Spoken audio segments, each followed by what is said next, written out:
Welcome to Make Pods Great Again. I'm your host, John, back with my girl, Nikki. Nikki, how are you? I am so good. How are you?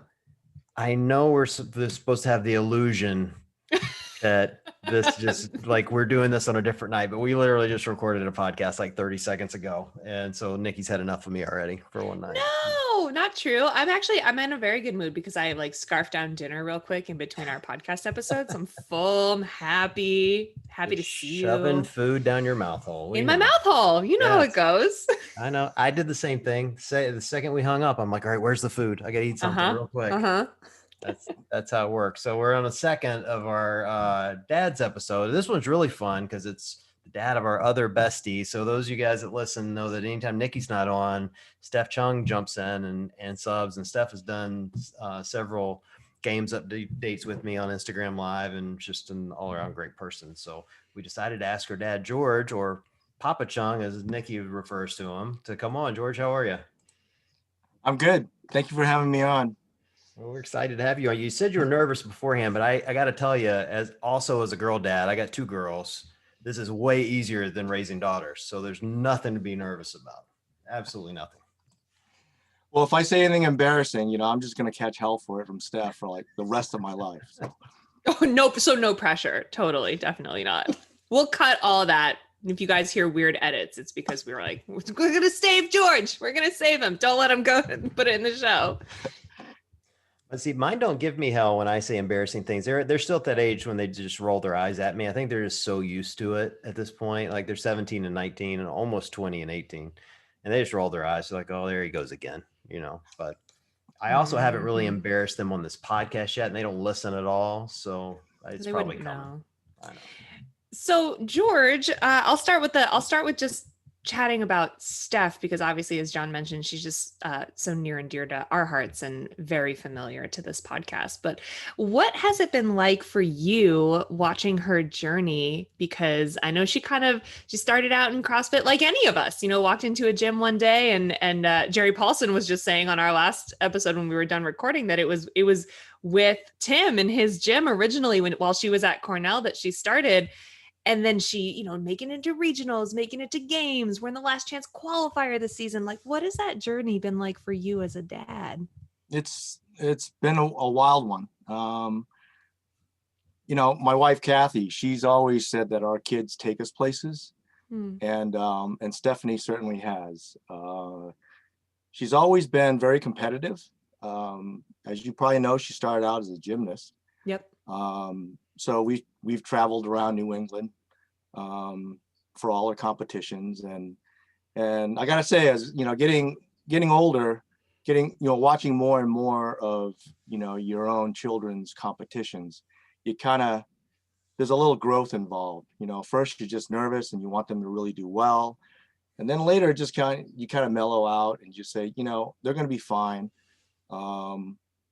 But I'll tell you, watching, Steph and her competitors and all these women. Now, the men, they're beasts, right? But then watching the women do some of these workouts, it's amazing.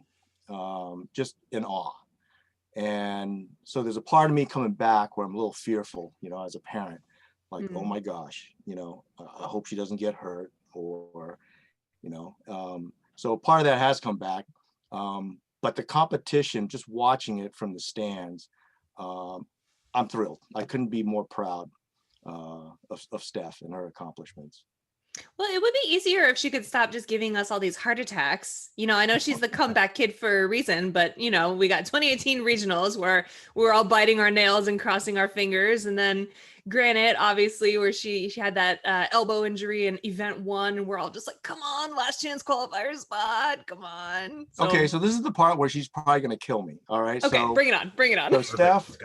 So Steph at age, I don't know, 3, 4, it's my turn to watch the kids, and Steph, she's walking straight towards me, and she just trips on absolutely nothing.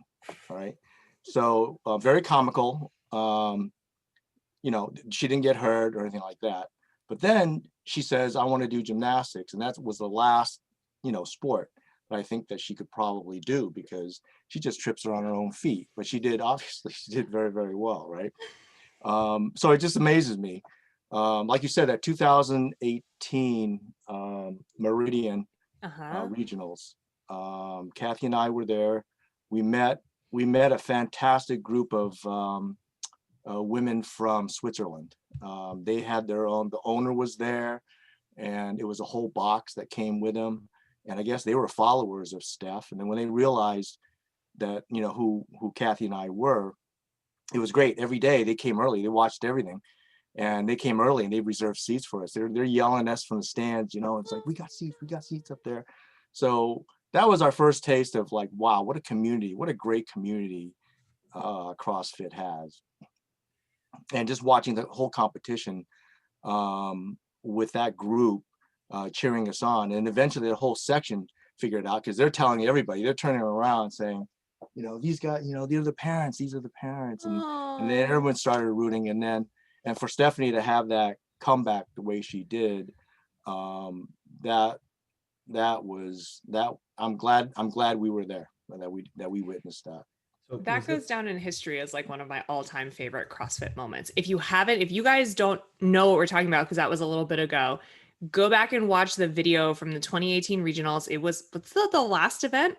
It was overhead dumbbell walking lunges, and Steph was down in points, and just, she buzzed through there like she was born to do lunges. Like all these other girls struggling, dropping the weights, and that, and Steph was just like, I got this, locks it in, and straight to the finish line. And I was like, this chick is going places. I don't even know her all that well yet, and I already am obsessed with her. It was amazing.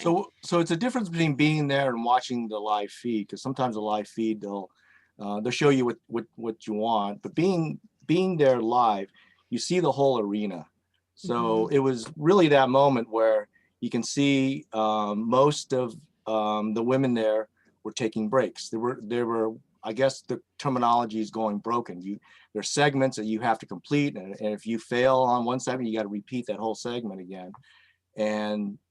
And they were, and it was a hard event. So so they're resting. After they finish one segment, they're resting, and then they pick up the weights again, and they start the lunges again. And so when you see that, when Stephanie went unbroken, it was clear to everybody in the arena what was going on. You see one person in one lane just continuing, and then the crowd just really went wild. And it was just that experience of actually being there that I thought was a little bit different than watching it, you know, on a live stream. I loved it. Was that the moment you realized Steph was actually pretty good at this? Yeah, be careful, be careful. Expectations wise, I think as parents, we just all want them to do well. And I know that Steph is, you know, she prepares well, she trains well, she's so disciplined. You know, it's a whole new world where I learned about what you're counting macros. You're weighing your food. I'm like, I see food and I eat it, right? So oh yeah. So her discipline and her training is just astonishing. And that moment or that week, we realized, holy cow, she has a chance. Mostly because those Swiss women were telling us that I think she's, you know, I think she's gonna do it, right? And we're like, no, we don't expect her. You know, maybe top 10 would be awesome. Sure, right? sure. But they were saying, no, I think it is. And it says, I think they'll be close enough. The fourth spot is up for grabs, and the top 4 make it. And you know, and then so, you know, in the last event, she did. I don't remember. I don't think that lunge was the last event, because she ended up winning one event, and that was the tiebreaker, as I found out, is how CrossFit uses to break ties, and that's how she got. How she got into the games. It was so fun to watch. There's something special about, as a parent, like you always want your kids to do their best, but that's really all you want for them. You just want them to do their best, you know? And then when they win, like it takes your expectations so much farther. Like I just think back of all the times with my own daughters where I'm just going, well, I just hope they do well. And then all Right, of a right. sudden you find out they're maybe the best at what they've been doing. Like I had my oldest daughter is notorious for not telling me anything going on in her life. Right. And she was running track and I was running a lot of the time. So I would ask questions like, what are your split times? How fast is your mile? And she's like, I don't know. We never time it. And so I go to her first track meet thinking, all right, well, she's going to go out there and run and, I'll watch these kids run in circles and that'll be that. And they hit the gun goes off. And next thing I know, she's 100 meters in front of anybody in the field. And I'm like, all right, well, she's going to burn out quick. And then she never burned out. And as a parent, you're like, oh my God, she's actually pretty good at this. Like, how did that happen? So I can only imagine that's like, high school sports. Like I can only imagine in a stadium full of crazy CrossFitters screaming how that must have felt for you guys. Well, I think regardless of the level of the competition, you get what I call the parents get this wow moment where you realize, oh my gosh, I'm seeing something special is going to happen here. And your eyes are just, you just don't want to miss that moment. And then when it happens, there's a special feeling about, being a father, being a parent of like, wow. I'm so glad, that moment has happened for my child and the warmth, going throughout your body. It's really just hard to describe, except that there's no words. It's just like, wow. Oh man. And Nikki's hormonal, so she may start crying. I was like, I'm tearing up. You guys can't do this to me when I'm 8 months pregnant. And you, Papa Chung, you've had that moment with more than one kid too, right? Because you have two boys, two more boys. I have two boys, one older than Steph and one much younger. And at least one is also an athlete, right? Or was a gymnast? Yes. So Addison, he's 7 years younger than Steph. He's a gymnast, and he actually picked it up from attending all the Steph's practices. From watching his older sister do gymnastics. Come on. How it is. The youngest, right, gets dragged everywhere, right? And that's how it all started. But yeah, he just graduated. Excuse me. He just graduated from Iowa. He competed for the men's gymnastics team there, but he's done. He said, "Dad, my body can't take it anymore. I'm done." I have seen videos of Addison just like hang out in an iron cross. Like what? Like what? I don't understand the athleticism that runs in the Chung family. It does not make sense to me. You made some seriously powerful kids. Well, the one that I don't understand is if you ever watch the rings, right? So you're talking about the iron cross. They do this thing where they're flipping, their hands are holding onto the rings and their body is just rotating around the rings. And I'm looking at that and I go, how does like the body not spin off from the arms? That's just totally. Matt and I decided no matter what, like this kid in my belly, he can do whatever the heck he wants in life. He can be whoever, it doesn't matter. But we decided that the moment we're allowed to put him in a program or in a sport, he's going to gymnastics. Because there's not a thing in life that gymnastics doesn't set you up well for. I agree. I totally agree. Yeah.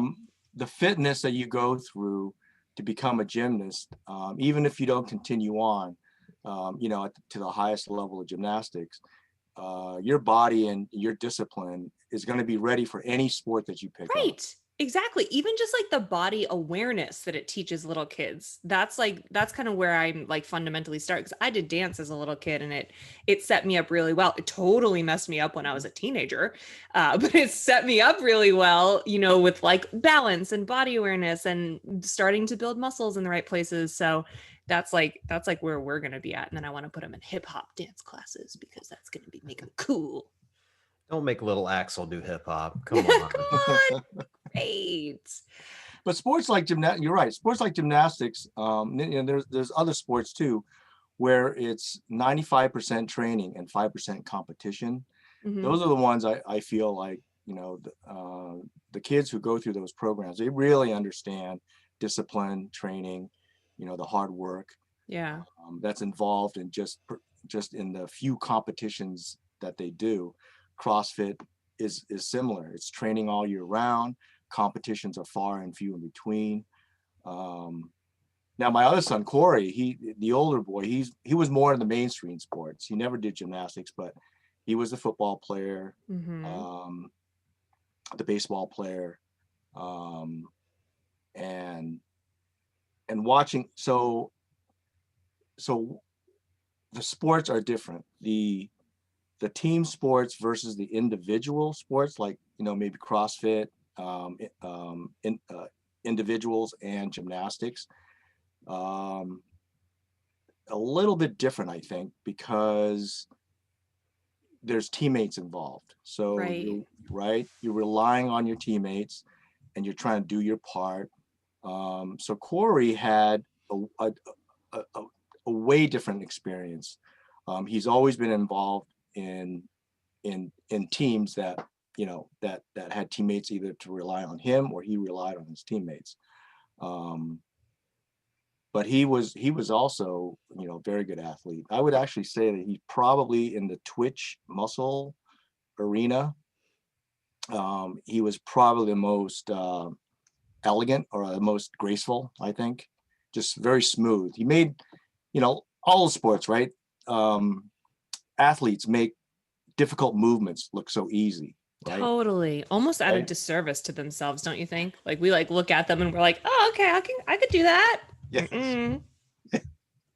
So one of my favorite stories with Addison and Corey is Addison, as a 5-year-old, he got from Santa a mushroom. In a gymnastics world, it's a training device for the pommel horse. Oh yeah. Okay. Yeah, so it's just a little small little round dome. It's got no pommel handles on there like a horse, but they train their circles. They do their circles around it. And Corey and I were watching football, NFL football, and Addison is just, he's just working on his circles off in the corner there, and also watching taking breaks and watching the football game.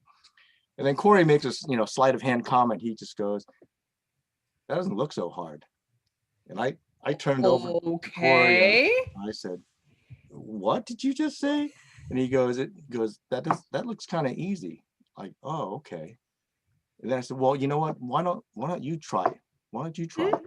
So he goes over. So he goes over, and so now, he's 5 years older. So Corey's 10, and Addison, to his credit, is teaching his older brother how to start.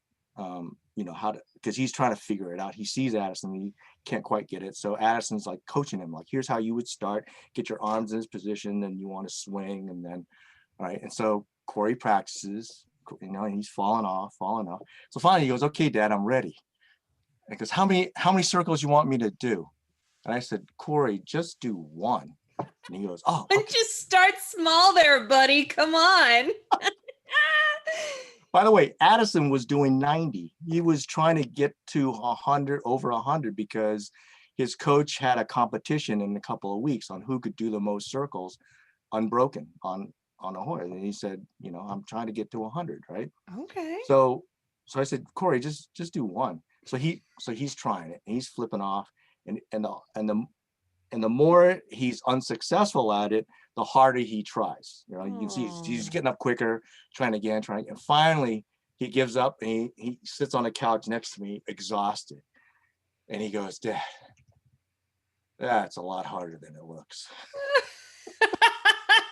Are you like, "Son, mark this as your first life lesson from your dear old dad"? Just do one.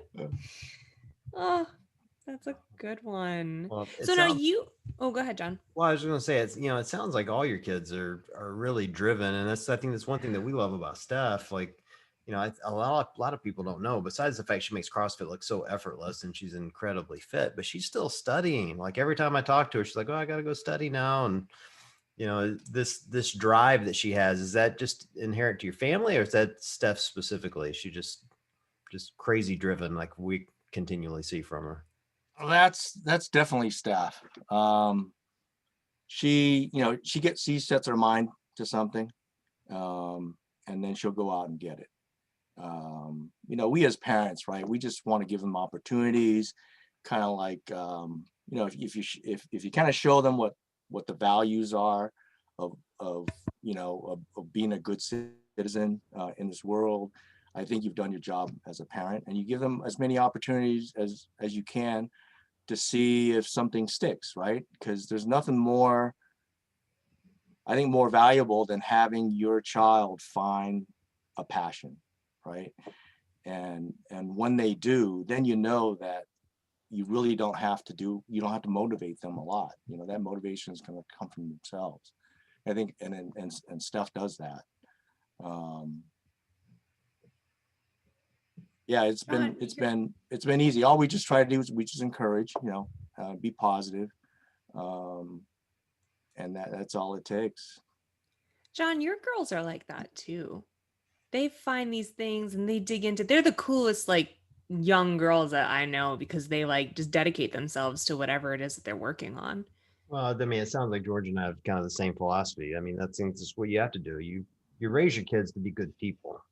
Yeah. And you give them exposure to a lot of different things and hope they latch on to something. And they usually do. Like kids find, if you give your kids freedom to do what they want, with guidance, obviously, and and curfews and curfews, and you encourage them. I think they will typically make good choices, and when they don't, you correct them and help them make good choices. But you just have to be there for them and listen to them. And I've been lucky that they tend to do that. They're not athletes like Seth though, but they're good at other things. And when you say correct them, do you mean like with a belt or like a wooden spoon? Because I'm trying to take notes here. Here's a funny thing. So I grew up in the deep South, right? And let's keep in mind, I was born in 1970. So in those days, not only did parents whip their kids, but we get whipped at school, like teachers. Right? Yup. And that was a regular occurrence, right? And I knew it didn't work. Like I was raised getting beat. Like I knew that did not keep me from doing dumb things. So I said, when I had kids, I'm never going to whip my kids ever. Like I'll find other ways to punish them. And I did the whole time. They've literally never been touched. And one time when they were, I forget how old they were, but they would have been younger than 12. We were in the South visiting my parents, and they were acting like kids. And my dad goes in the room and is like, if you guys don't stop that, you're going to get a whipping. And Megan, the youngest, turns to him and she goes, what's that? And he just turns to me. He just looks at me. He's like, how disconcerting it is. I can't even threaten your kids. I'm like, what do you want from me? Like, yeah. So they turned out okay, So don't beat little Axel. That's all I'm saying. Are you kidding me? I'm certainly planning on, I'm going to beat the crap out of this kid if he doesn't listen to me. Are you serious? I never got like the backhand or anything growing up, but my mom somehow instilled this like just fear of God in the look that she would give me. You know what I mean? And that somehow was enough. But Matt got the wooden spoon broken over his little butt when he was little, and I would like to bring that back. I always remembered, and I suspect it's the same for you, George, so tell me if I'm wrong here or not, but I had a really good dad, was always there for me, kind of given the same stories that George has given, exposed me to a lot of different things.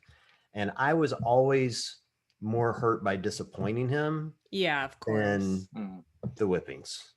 Correct. And I'm making it sound like Roy beat me senseless. He didn't, for the record. But I mean, that's the thing. Like, and that's, I kind of feel like my girls are the same way. Like they just, even at the age they are now, they don't want to disappoint me, Makes sense. George, was there a spoon in your house growing up? Was there a spoon in your belt? Oh, yeah. Okay, good. See, it's totally normal, guys. Totally. Yeah, I grew up, I was born in 1960. So you do the math. Now I got spanked in kindergarten. So like in school. Oh yeah. Oh yeah. See, bring it back. I still remember her, Mrs. Johnson. She what a bee. She put the fear of God in me. She so we were supposed to nap. Like in kindergarten, you're supposed to nap, right? And I don't know if they do it in kindergarten these days. I don't know. We brought these mats that you rolled up, right? And then at nap time, you rolled them out and you're supposed to nap. I never napped as a kid, ever. Okay. I still don't nap. Anyways, so I'm talking, right? So everyone's like either fake sleeping or actually sleeping. I'm talking to my best friend in the mat next door, and she catches me. Of course, I don't stop. And of course, after a couple times, that's when I get back into the closet there, and she gives me a one-handed whoop right in the butt. Oh yeah. And I remembered that. So I learned how to fake nap pretty quickly. So the moral of the story is not listen to your teachers. Is I learned how to fake nap.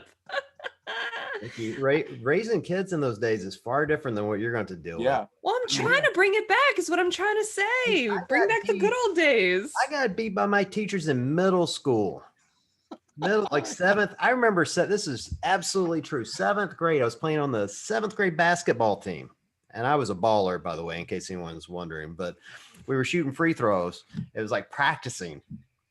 And if you missed a free throw, you got a lick. And I don't mean like a light tap. I mean like a big paddle that the coach would hit you as hard as he could. That was their incentive to make free throws.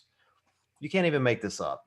Swear to God, it was terrible. Stop. I got really good at free throws though, Nikki. Really good at them. Okay, not performing. That's different than like being a little shit. Well, I was probably being a little shit. I mean, there's a chance. There's a chance. Still, yeah. So see, you both turned out just fine. I'm just saying. I feel like on my end, but George seems good. So I'm just saying. I feel like it's fine to bring it back. Okay, that's all. I'm gonna get this kid to listen someday. Somehow. Fear of Nikki. You gotta get that look. The fear of Nikki. Yeah. I want to be like work on that look. I want to have the scary look, but then I want to be like, don't make your dad get the spoon, and have Matt be the villain. But like, let's be honest, I'm gonna be the one who's like, shut up and listen and sit down, and Matt's gonna be like, but he's so cute. He thinks it's gonna be the other way around, but watch, that's how it's really gonna be. I don't know, you guys. I think you're right. I know. So George, you recently like packed up the whole family, right? And you guys all went out to Granite and watched Steph at that competition? Oh yeah, it was great. So, we've been shut in, right? Through something called COVID happened. What is that? And it was just awesome. Like we're going, right? And we just kind of pulled around, and Steph Sibbs goes, yeah, we're going. Yeah. Yeah. And even Addison's girlfriend from Iowa was up for his graduation. And so we all were in Minnesota, and I've got family there. My sister's there with my brother-in-law, and one of Addison's senior teammates family lives in Minneapolis as well. So we got there like a week early, and we kind of visited, and I even got the family, they're the Taylors, to come in on Friday and Saturday to watch. And they had never seen a CrossFit competition. Oh, no way. Yeah. And now they're hooked. They're like, they're so in awe of the sport. Oh my gosh, how fun. I always think that's the best when people like really, I mean, the two of you went out to regionals, and like that is so much fun, but when you can get your whole family together and get a big group of people out there, and you can always like see the little family cheering squad in the crowd. If there's like 4 or 5 or 6 people, you can always like hear them and see them. I think that's the most fun. But I think what's amazing is that whole boxes, members of the boxes will go, and they'll come with shirts and stuff, right? Uh-huh. And I think it's awesome. So I met a few of those in the audience, and you're trying to sneak in the front row. Then you're usually crowded, right? And you're trying to, because your kids can be performing right in front of you. And I found out like the magic ask was, hey, that's my daughter. Can I just get in when her heat is on? Can I sneak in there? And they're like, oh yeah, here, come on. And it's like the parting of the Red Sea. People just go, yeah. Hey, here comes the parent. Let them in. And then when the heat's over, I'm gracious enough. I'll say, thanks, God, folks. I'll what you don't say is, I don't care about your kid. My kid's done, so I'm out of here. I haven't pulled that yet, but most of the parents are way bigger than I am. So yeah, so that's so fun. But I love that. The other funny thing was we were all there decked out in no bull. outfits. I don't know if we had to get a family photo of us. All right. Of course, the Noble family. But you know what? Is it like a fashion faux pas if like none of us does CrossFit and we're wearing, so well, first of all, why weird, doesn't right? anyone else in the Chung family do CrossFit? That's the real question. That is a real question. I mean, come on. Y'all seem athletic enough, I feel like. Don't let Addison do it because he'd like go to games tomorrow and piss everybody off. But I did say that I can't say that I did my best to like market the Noble, extra large line of attire. Nice. Perfect. I love it. That's awesome. Well, so you don't think you're going to start CrossFit anytime soon? I mean, oh, my body's broken down. I'm resorted to residing to just golfing. Oh, well, golfing, umpiring is probably, never too late to start, George. My dad started at 75. It's never too late. Wow. Come on, think about it. You could be 61 with a 6-pack. I don't mean abs. I mean, you have to go buy beer, but you could still. But you could do it. I'm also a football coach, and I make my players do burpees. I can't do a burpee. Well, if you're torturing your kids, that's probably good enough then. For your own kids and torture the football team, we'll cut you some slack on that. That's good. Yeah, I love it. Well, this has been fun, George. We're really excited you're able to come on and give us some dirt on Steph. So we'll use all that against her tripping before she did gymnastics. Girl, we heard you was uncoordinated as hell. Good thing you stumbled your way into the tumbling mat. Well, I can tell you as a father, George, you did a great job because we love Steph and she's damn near perfect. So really good job. Congratulations. Hope mine turned out that good, but yet Same. to be. No worries. No worries. I'm just going to ship mine up to you. Is that cool, George?